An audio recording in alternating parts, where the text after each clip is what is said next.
because you don't actually need to expend any materials. So just let a bug run macro run overnight. Critical HD has a good video explaining macros, so I will have his video linked in the description if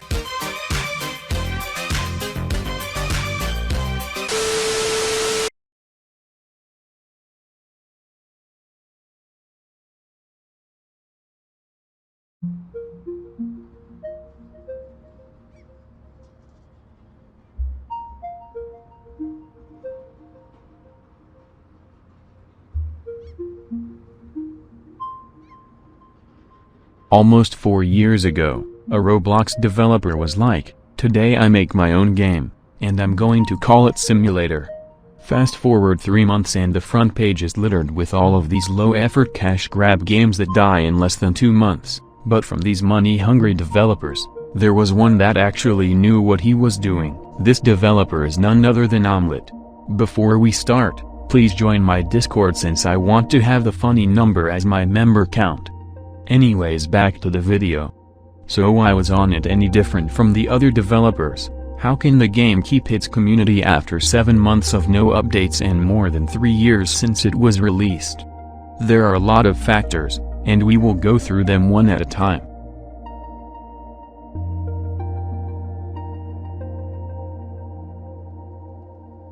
Starting with the theme, which is Lego Bees. It isn't any special from the other simulators themes that popped up at that time in 2018, and that's what I thought as well when I started to play. But don't let the Bee Lego theme fool you, the game is very complex. Also, the cartoonish and fun style of the game can be enjoyed by everyone. What this game excels at is customizability.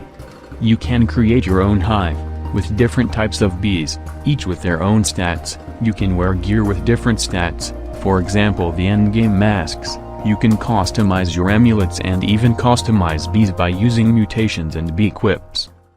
Most simulators fail miserably at customizability, and that's why they die so quickly. For example, I used to try hard a game called Farming Simulator, which at a point had so many players it was impossible to join your friend, since all of the servers were full. All you could do in that game was do mundane quests that only included farming wheat from different fields, get new gear that was the same as the old one but slightly better, and grinding for hours, which wasn't very entertaining. Less than a year later, and the game went from thousands of players to a few hundred, due to the lack of content and customizability. Bee Swarm also has ton of mechanics that fit together like a puzzle.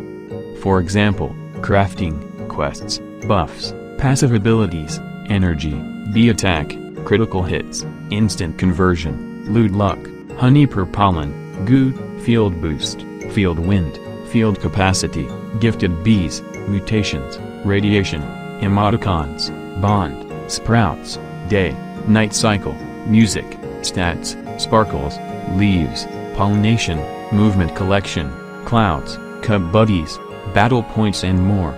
Try to name at least one simulator that has more mechanics than Bee Swarm Simulator. Most simulators follow this simple template. You have one single type of currency, and all you do is get better gear, do quests, get better gear, do some other nonsense, grind, get better gear, repeat. Bee Swarm Simulator doesn't follow this principle. Take Honey Mask for example. You have to get golden eggs, either by killing mobs or buying them with tickets from the ticket tent, get oils by killing mobs and farming in sunflower field, get treats from mobs or the treat shop, get enzymes by farming in pineapple field, and get the 100 million honey. You have to do at least 5 different actions to get this one piece of gear, and that makes Bee Swarm special. Game passes are also a huge factor that can influence a game's popularity. If a game has pay to win, expect it to die within a few months. This is also why Bee Swarm isn't dead, since the game passes aren't that overpowered. Just imagine the chaos if on it added an infinite backpack game pass for 800 Robux. Rebirths are a horrible mechanic, and you should not play games that are based on rebirthing. There's nothing more mundane than going through the same content over and over again. Updates can also be very hard to implement, since the tryhards with tens or hundred of rebirths will buy the stuff in the new update instantly. Thank God Bee Swarm isn't based on rebirthing. Imagine bee swarm, but everyone has crazy times 300 honey multipliers. Bee swarm also doesn't have obnoxious pets, which give huge broken multipliers. Instead, it uses temporary multipliers, for example extracts, enzymes, tropical drinks, and much more, which is good. And finally, the game is actually balanced. It's surprising how much time on it took to make everything balanced. Like everything in this world, even bee game has its flaws. Let's talk about the 4 most popular ones.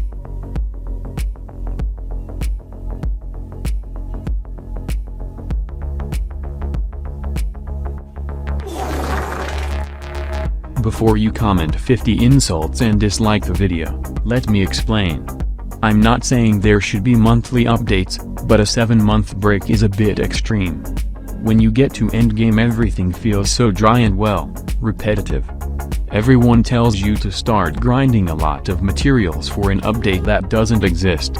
The lack of updates will also hurt this channel, since I will probably run out of ideas at some point and I don't want to resort to reacting to silly videos and cursed unfunny images. Sadly, this is also the reason there won't be a hive rebuilding video for a while. One of the worst things about this game is RNG. If you don't know what RNG is, it means random number generator, which is literally random chance. For example, RNG decides if a royal jelly gives a noob stupid fat bumblebee or a Chad fuzzy bee. And it's everywhere in the game. Royal jellies, wins, headquarters boosters, dices, wind shrine, obtaining windy bee, all of the mobs, critical chance, mutations, all of the amulets and the stupidly rare double star passives, gifting bees with food, and challenge, rogue vicious bees, memory matches, and probably many more that I forgot. So the point is, this game is based on RNG, which isn't always a bad thing, but in such big quantities it's just too much. Apparently Onid wants to change the game so that some things aren't RNG dependent anymore, but he's been promising a lot lately and nothing comes out of anything he says. Lag is also a huge problem in this game, and it's not just the crappy devices, it's also the decent and good devices that lag as well. This is because the game got so complex over the time, and if you add a lot of bees that are entities which have to be rendered, you get huge ping and low frames, which isn't ideal for boosting in group. Making a setting which makes others people bees invisible could help in reducing the lag. And the last but not least, the community. Like every community, it has a few bad apples.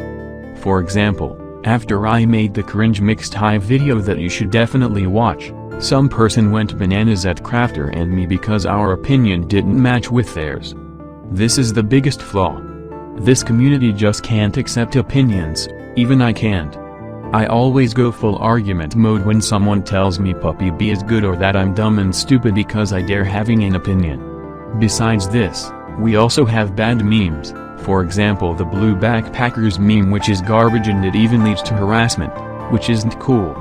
Lastly, there are a few YouTubers which aren't on the good side. So yeah, this is it.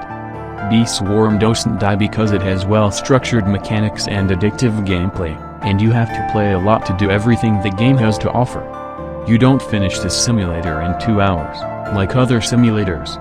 If you think I missed something, don't forget to leave it in the comments. Please join my Discord server because I promised my mom I will get to 696 members. Bye bye.